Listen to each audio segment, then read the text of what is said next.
Greetings and welcome to another exciting edition of Poet the Poet. I'm Robert Dunn and I'm still hosting this taffy poll. Lord knows how, but I'm here. And where we are at the moment is in Le Poème, very fine bistro here in Soho on Prince Street, so come and visit it.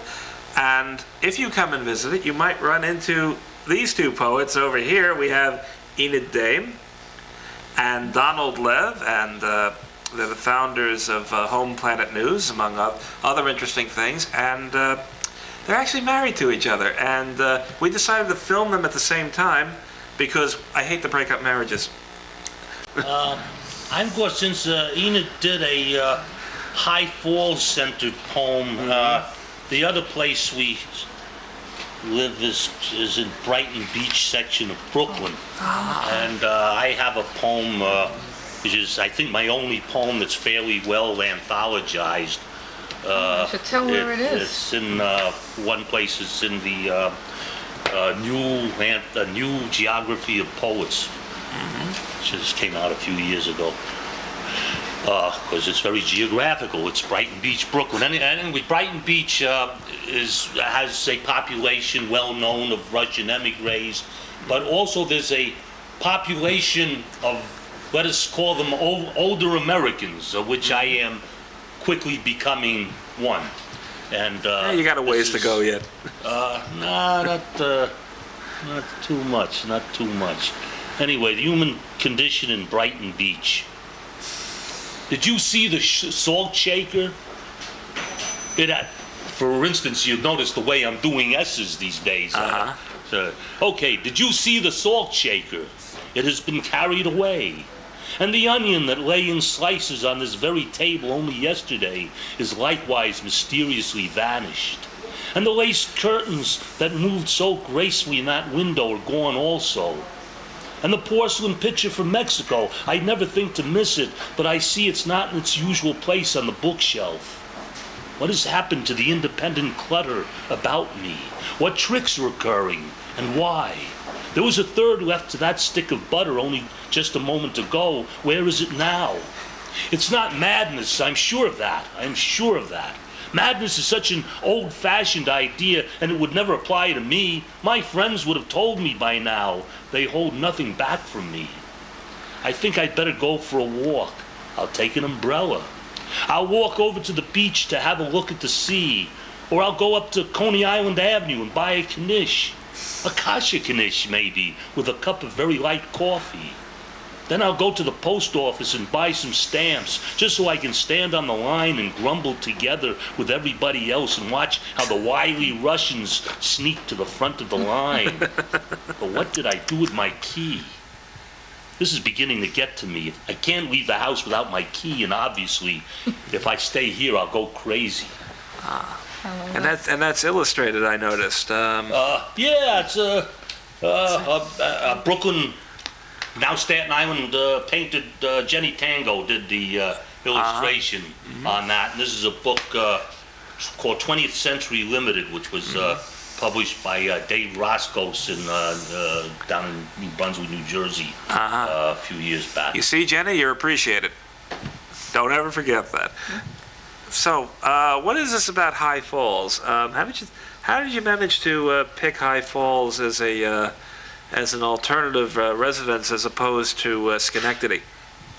Well, all I know is I was late coming to a party, and Enid was in this party talking about buying a house from. Actually, the same the painter, the painter who had this. You don't want my house. You don't want it. It's not nobody. Nobody but us would like it. It's a really. It's kind of a. It's nice. We like it. Famous last words. It has no driveway. A quirky house. It's a very quirky house. It's only 4 rooms. It's for us it's big. Coming from New York. Well, there's a room for the magazine. There's a room. Exactly. Room for you guys. Room for entertaining. Kitchen, a bedroom, a living room with my desk in it. And what else do you need? Right. Well, it depends. Are you listing with any realtors? Or are you going to keep it? That depends. We can continue. It's kind of a juggling act, since to I can imagine. Or are you going to turn it into the Home Planet News Museum? That could That's happen. a good idea. That's a great idea. Hey, we'll think about that. Okay. It was built by there was a whole family that it's a very tiny. It's grandfather cause because it's tiny lot like they don't permit such a small property, and there was a farm there, and apparently they built the son. There's a bachelor's son. It was built in 1900 for and by this bachelor's son to live in by himself, and it was like a little piece put on added in the 30s, but mostly so. Well, I do get the impression it's a pretty tough commute from High Falls back to. Oh yeah, well, especially today. yeah, especially today. The van broke down. I use it to get there, and I use it for work also. I distribute publications. Well, you should have been able to get the van back to the city. After all, it's downhill. It's downhill. I mean, it's. Yeah, right. Yeah, that would have helped, but it's sitting there. The oil is gone. Do you find motor is sized? Do you find that the differing environments of Brighton Beach versus High Falls, what effect does it have on the poetry? Oh, for me, it has a great effect. For me, it's been really great to live there because nature has suddenly become part of my life and part of my poetry. And I'm not a native New Yorker. I actually was born in a small town, Beaver Falls, Pennsylvania. But for years living here, I never really noticed the changing of seasons, except from the store window when displays changed or people wore coats. It's so great to see skies change and earth change. And as soon as the beaver fell, you got out and came to New York, is that it? The beaver fell, I think it's still falling. All right, time for more poems then, and can I persuade you to do something out of anything you don't see? Oh, yes. Let me do this fairly short one called Yard Site. This is I always hate it when people do this, and now I'm doing it. But everybody does it. Everybody does this. After my mother died, as I'm sure many of your viewers know, it's traditional to light a candle on your house on the anniversary of the death of a family member in Jewish tradition, and this is called a yard site, year time, literally. So I did that for my mother in Brooklyn, though my mother was not a Brooklynite, far from it. But I forgot the candle was burning, and when I came back to my house later, after being out, I saw this shadow moving on the wall, and it was very frightening. I actually thought somebody was in the house, a burglar, or there was a presence of some sort there. Or a candle maker. Yeah. It was frightening. So I wrote this, yard site. The yard site flame is beating its wings in a cup on the edge of my kitchen sink. Its stealthy gold shadow breathing along the wall suddenly terrifies me, like finding a bird in my bedroom, still alive, pulsating, nervous, changing the shape of the day. No intruder is ever harmless, and mother, I've got you cornered. Fierce memory pacing your glass cage, house guest with nowhere to go. I'll lock myself in alongside you. Today we'll remind each other of old connections, old journeys, from muddy, sincere Indiana to ragged-edged Brooklyn, with all its stray cats, its ecstatic vegetable stands. And Donald?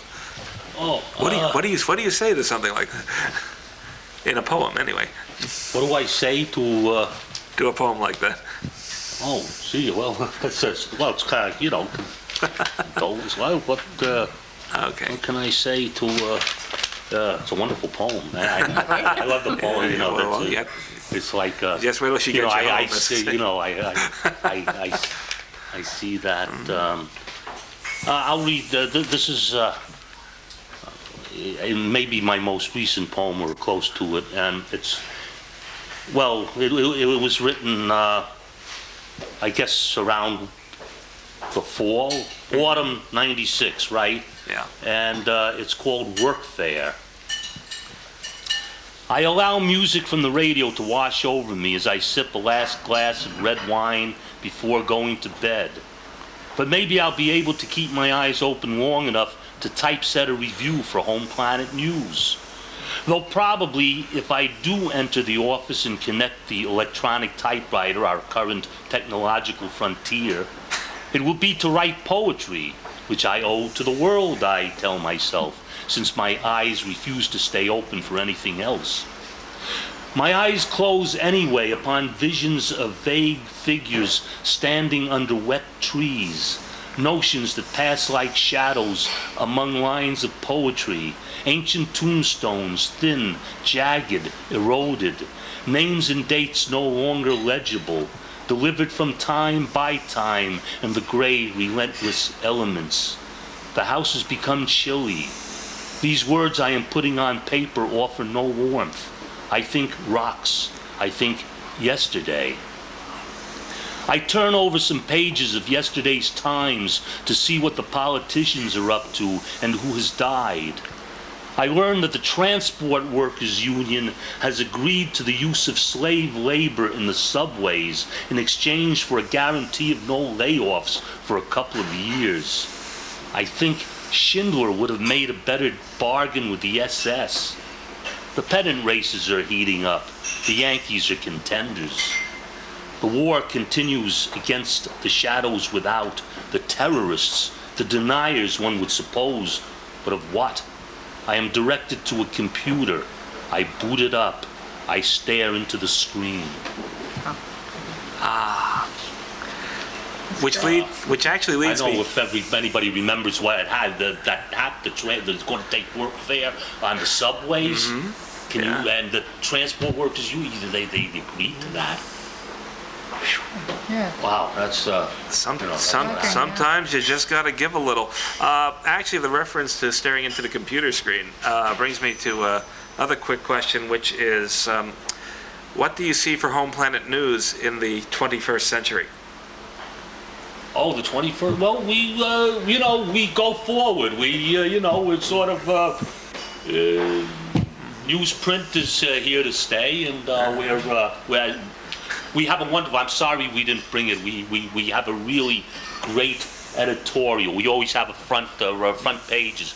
Dear Reader, which Enid and I both collaborate. This was more Enid than me. Actually, really? No, Enid talks and I sit at the typewriter. It's very collaborative. And it's about, one of our sister newsprint publications. The Pikestaff Forum. Pikestaff Forum is gone It's under. older And than us. they had an interesting editorial on that, and On we newsprint. took off on that. You get so much poetry, and you get so much in it. And it's so nice to have your poetry. It's nice to like a format like this, but something where you can fold up like the Daily News and put in your pocket. That's true. You can't put a website under your arm. And you can't put a website under your arm yet. You can't curl up with it in bed. There are people who have tried. Anyway, Enid Dame and Donald Lev, you're truly New York legends for poetry. No, seriously. Yeah. No, seriously, and I'm very glad that you were able to drop by and do an episode of Poet the Poet. And with that in mind, we're going to wrap up now. So thanks to Le Poème for the use of the space. And until next time, this is Robert Dunn saying cognito ergo sum. And like that.